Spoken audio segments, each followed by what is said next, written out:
Okay. Last time, yeah, okay. Good morning once more, team. Last time during the presentation, we had ended at the core solution approach for Business Central, and that was about the Business Central standard functionality. So I'm just going to continue from there. I had around 4 slides which were left. Then we shall go through some 2 sets of questions that I had skipped. So the first part is about the update lifecycle for the customizations on Business Central. Okay. Generally, Microsoft normally does Business Central updates in 2 ways. The first way are the monthly bug fixes. And yeah, that happens on a monthly basis. Then the major releases are done twice a year. So the common update scenarios for the Business Central customization are the service update. And here, they just make updates on the Business Central standard functionality, some few updates, and they will never break any changes for the customers. And in order to have a good experience with these updates, it is with the people who work on the cloud Business Central, because it will automatically do for you an update. Then for the Business Central on-prem, that one you have to perform an update by yourself if at all Microsoft has made some change. If Microsoft has made some change on its applications. However, I've noticed this in Office. I've never seen where we do such an upgrade for a client, for an on-prem client doing an update for them for any change that Microsoft introduces, like maybe on a monthly or on a biannual basis. Then the other thing is, okay, this service update and app update are similar, are a bit similar. However, on the app update, here they can introduce even like new features in the system, though they won't break the already existing. They won't be like breaking changes whereby your customization that may conflict may be pushed out for you to rethink about them. Maybe if hooks have changed and used a particular hook that has been removed to put a new hook that has been introduced. Then the non-critical bugs.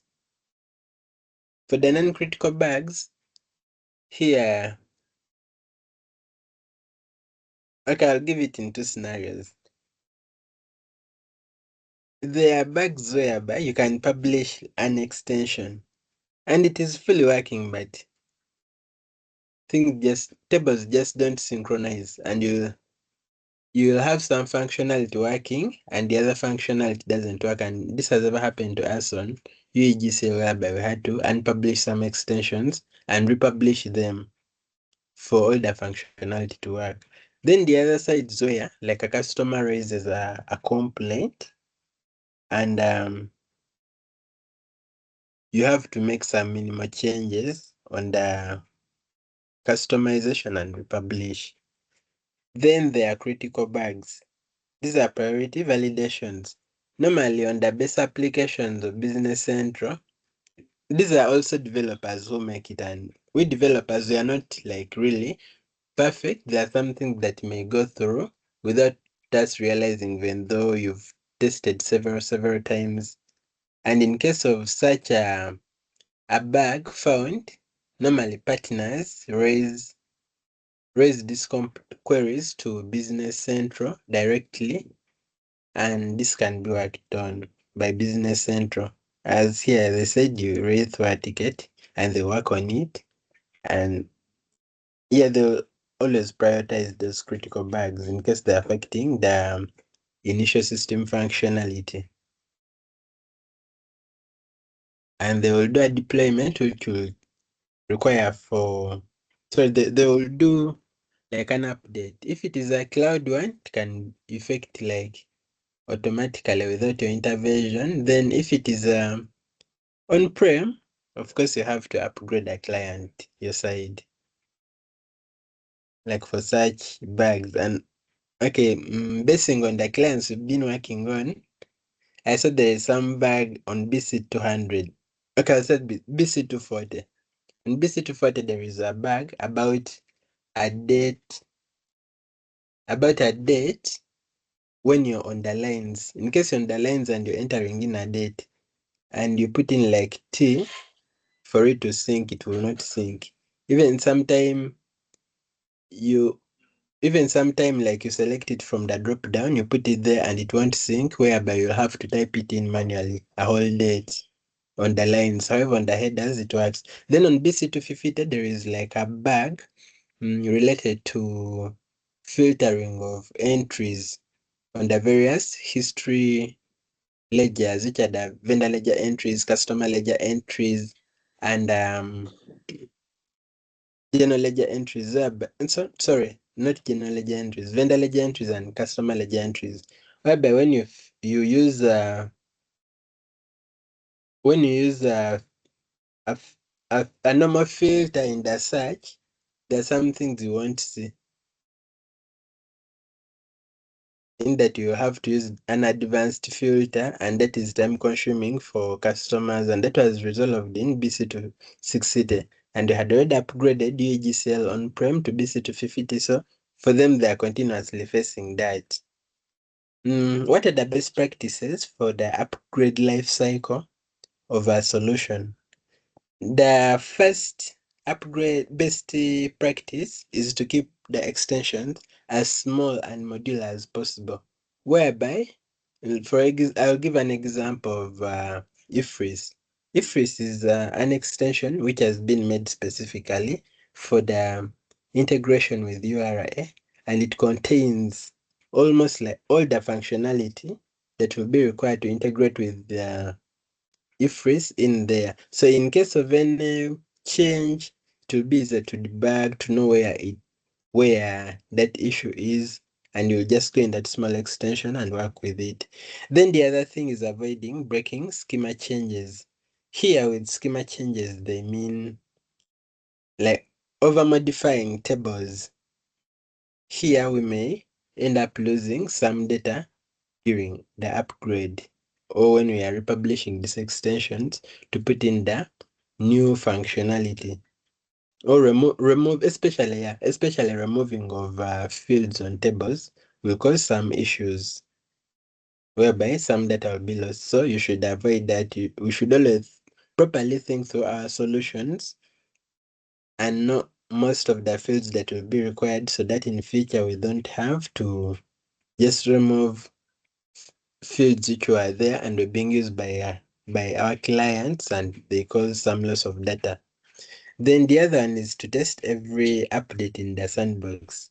Yeah, so every update update should first be run in the sandbox, and you confirm whether they are very okay before running them in the production environment.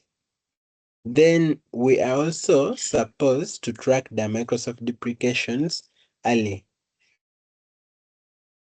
Yeah, and in order to track the Microsoft deprecations early, the first thing or the best thing you can always do is to set up the analysis tool that White took us through some time back, and it will always give you like the best coding practices.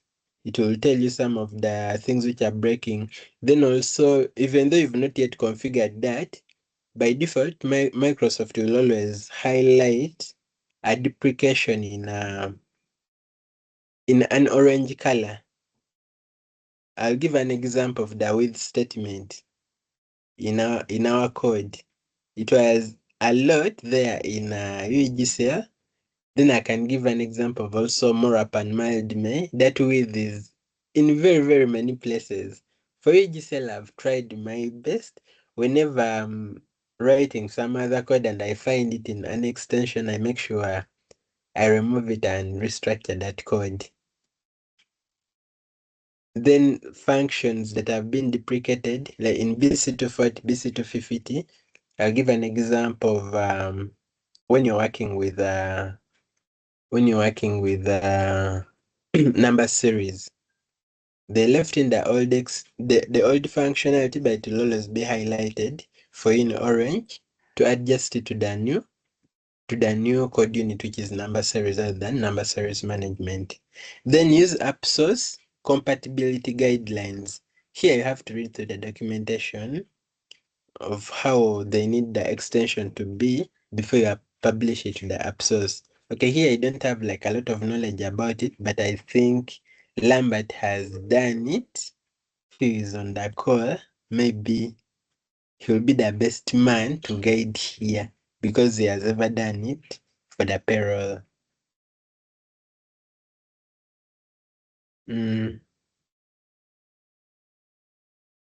Okay. Yeah, platform update mechanism. This one I had already talked about it, whereby on a minor updates, these are done on a monthly, and the bug fixes, improvement, backward compatibilityness. Then the major updates, this happen every 6 months. I may require some technical upgrades whereby some of our extensions are pushed out at the point of when major updates are done, when we've not yet realigned our extensions, they'll be pushed out in that you have to make the necessary changes that have been, which are the recommendations by the Microsoft for you to republish it again. And does ever happen to me on AIC? I saw Joseph has faced it with think wrong. Then SPK on NEMA. Then let's talk about Alan with the Damlana group. Yeah, then what are the key differences between Business Central Online and Business Central On-Prem? I divided this into two parts.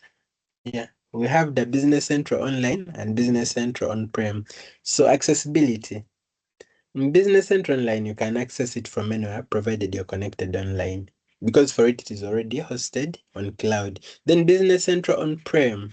This is normally accessible on the local network because most of the clients like are on-prem, like especially the hospitals, they prefer the on-prem one to avoid like the data misuse like outside that, because Microsoft normally collects data. So if you have a local one, it is better. Though you can also expose it online by configuring a domain to be accessible. Or in case you're using Azure, maybe you bought there your server or anywhere else where you can install it. Also through a VPN, you can access it, though there is again more works around here as compared to Business Central Online. Then the costs.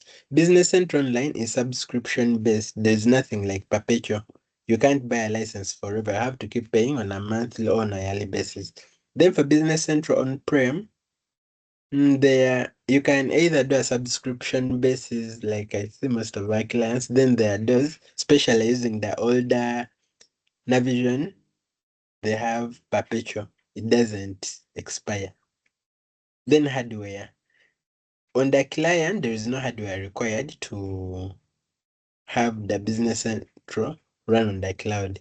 Then for the on-prem, it is required. The maintenance, the online or the cloud version is handled by Microsoft. However, for the on-prem, it is handled by the IT team of the company or the provider. Then the updates. For the online, it is automatic and mandatory. On-prem, it is manual. It is just majorly manual. Then .NET interoperability. For the online, they don't allow .NET, like including in your other, you write your functionality and in C Sharp, then you call on them. On the online version, you can't use that, is not allowed because it is fully, so it is fully like they use browser technologies majorly. Then the file system access, Business Central Online is restricted, and I said when I was upgrading UNCST, there was some functionality that were hooking into file system, so they couldn't allow. However, on-prem, you have full access to the file system of the computer wherever you've installed it. Then SQL access and database control. With the online version of Business Central, you don't have direct access to SQL. And there is no database control that is managed by Microsoft itself. However, on the on-prem version, you have full access. Then authentication. Business Central Online, you need to do it through the Azure AD, meaning you have to have subscriptions on 365 and having in there your users so that you just import them. However, on the on-prem, you have the freedom to do anything you want. You can do it through Windows AD. You have a custom one, which is like username, password. You have, there are several in there. Yeah, so that is all that I prepared. Maybe we can go through the questions. Or in case you have any questions around what I've talked about, you can raise it before go to the questions.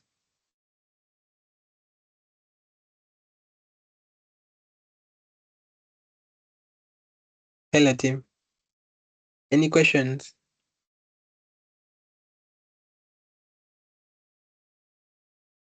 If there are no questions, we can first go through the questions, and then we shall see whether you have That's a questions. question.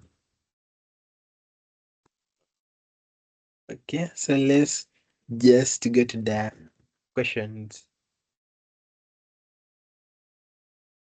What is the question?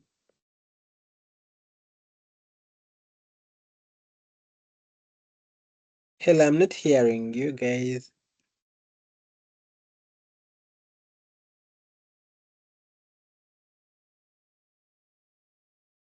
Okay, let me go to the questions.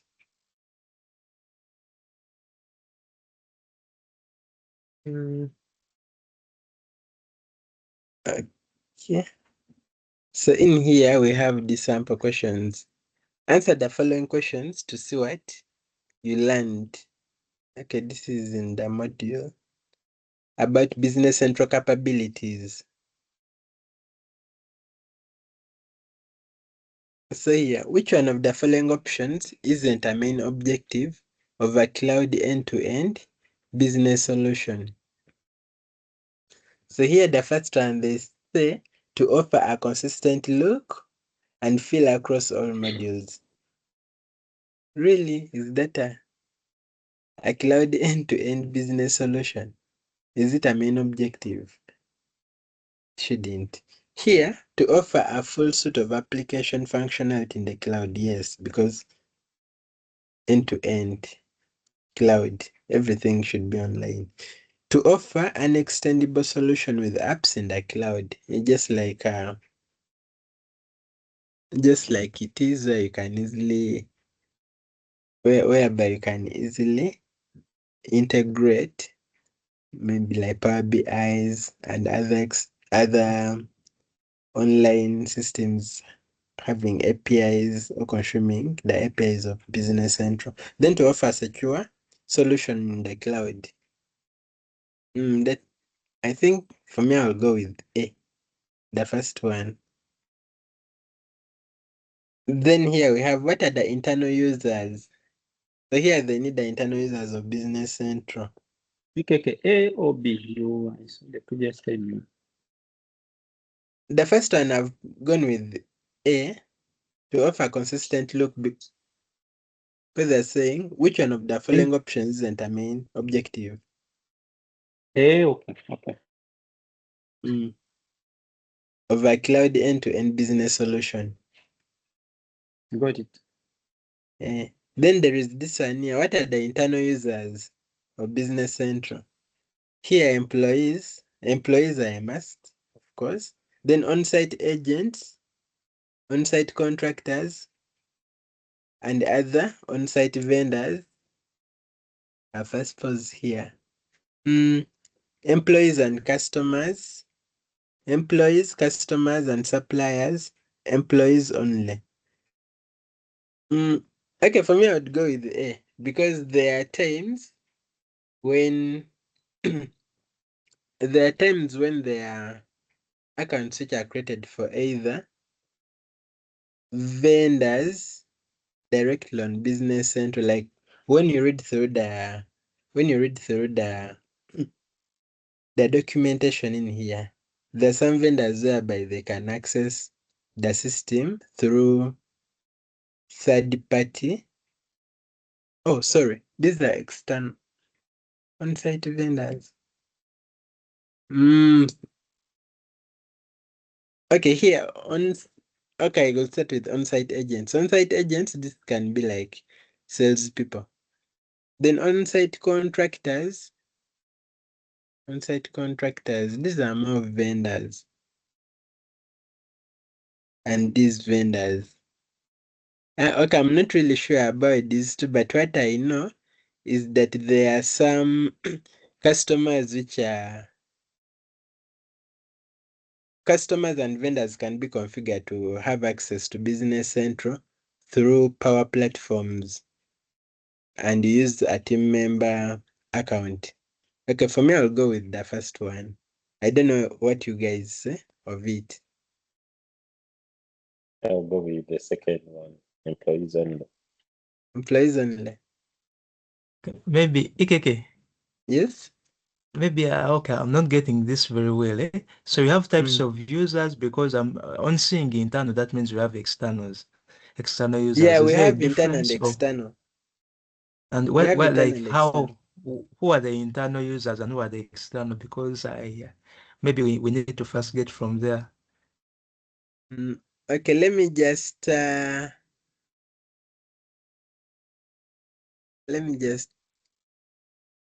go there.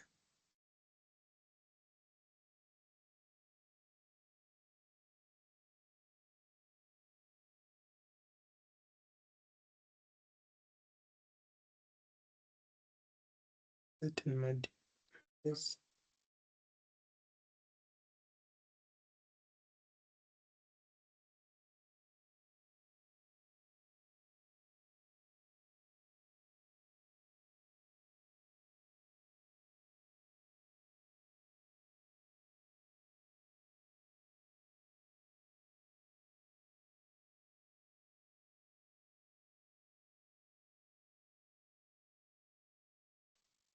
I think let's first proceed with the questions. We shall come back to the answers.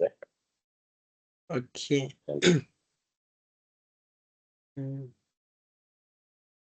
Okay.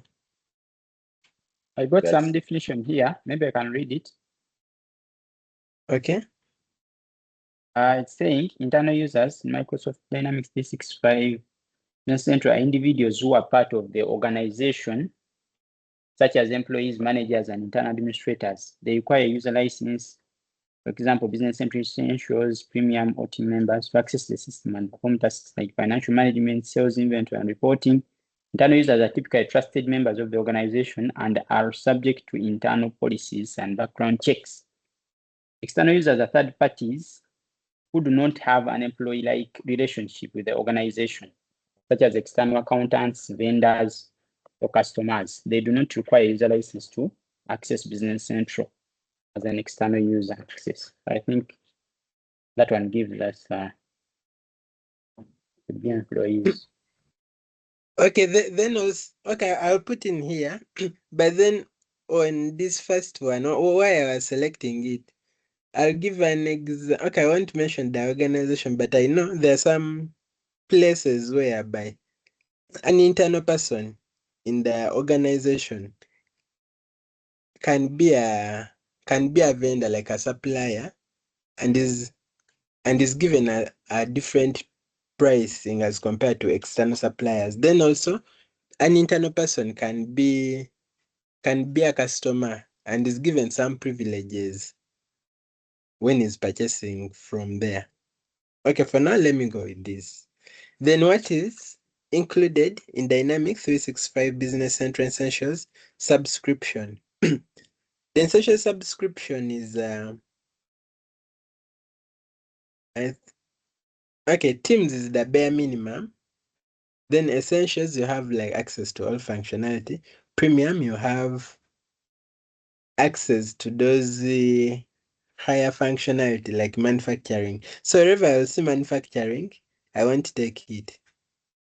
So here there is manufacturing, I'll exclude it because it is accessible when you have a premium. Then essential subscription type includes financial management, customer relationship management, project, supply chain, human resource, and warehouse. Then includes financial management, supply chain, and project management.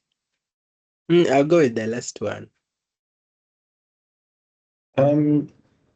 Hi, Emma. I think I would go with the third one because the third one says except for, not including. Oh, includes all modules except for warehouse. But service management is available, is it? I don't think it is.